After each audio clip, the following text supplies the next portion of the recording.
You sit around with your team and so forth, but you don't Yeah. like meetings before 10 a.m. No. You like to get 8 hours of sleep, and Yes. you don't like PowerPoints. Explain all that. Why is that? Okay, so I like to putter in the morning. I get up early. I go to bed early. I get up early. I like to putter in the mornings. I like to read the newspaper. I like to have coffee. I like to have breakfast with my kids before they go to school. So I have my kind of puttering time is very important to me. And so that's why I set my first meeting for 10 o'clock. I like to do my high IQ meetings before lunch. Like anything that's going to be really mentally challenging, that's a 10 o'clock meeting. And because by 5 p.m., I'm like, I can't think about that today. Let's try this again tomorrow at 10 a.m. And so then on sleep, I get 8 hours of sleep. I prioritize it, unless I'm traveling in different time zones. Sometimes it's impossible, but I am very focused on it. And for me, I need 8 hours of sleep. I think better. I have more energy. My mood is better. All these things. And think about it. As a senior executive, what do you really get paid to do? As a senior executive, you get paid to make a small number of high-quality decisions. Your job is not to make thousands of decisions every day. Is that really worth it if the quality of those decisions might be lower because you're tired or grouchy or any number of things?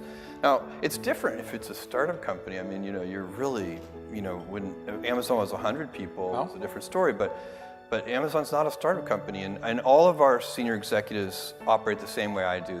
They work in the future, they live in the future. None of the people who report to me should really be focused on the current quarter.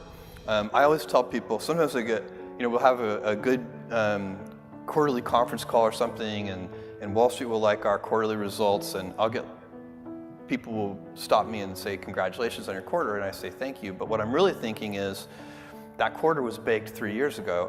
Right now, I'm working on a quarter that's going to reveal itself in 2021 sometime. And that's what you need to be doing. You need to be out sort of, 2 or 3 years in advance. And if you are, and then why do I need to make 100 decisions a day? If I make like 3 good decisions a day, that's enough.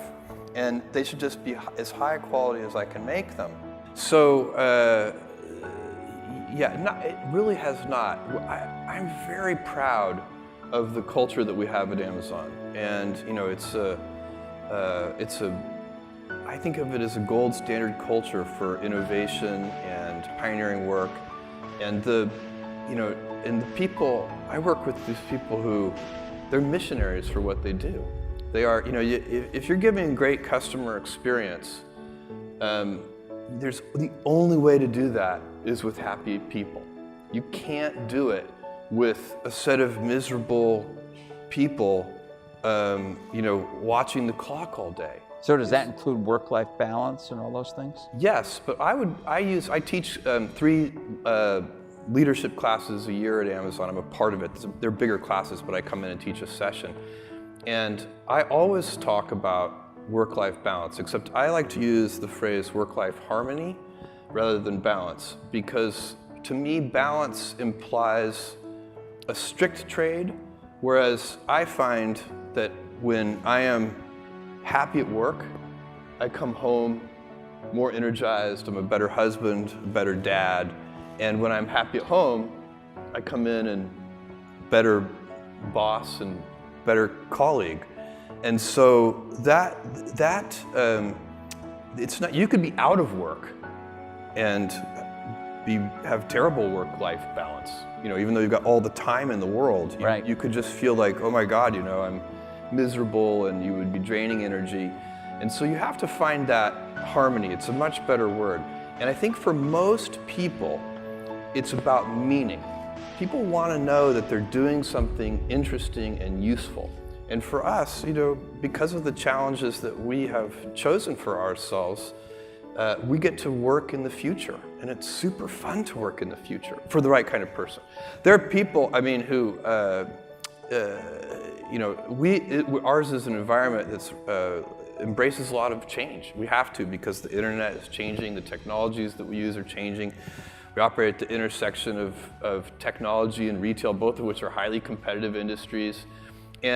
But it's a really, for somebody who hated change, you know, I imagine high tech would be a pretty bad career. It would be very tough, you know, and there are much more stable industries. And so they should probably choose one of those more stable industries with less change, and they'd probably be happier there. That industry would be tough for me. So we're not all the same. And for me, a job that, I don't know, like for me, the job that would be the hard would be like, I don't know, insurance claims adjuster, something, you know, where I had the same job every day and it didn't change frequently. That would be hard. I'd do it, and I'd do it at a high quality level, but I wouldn't like it.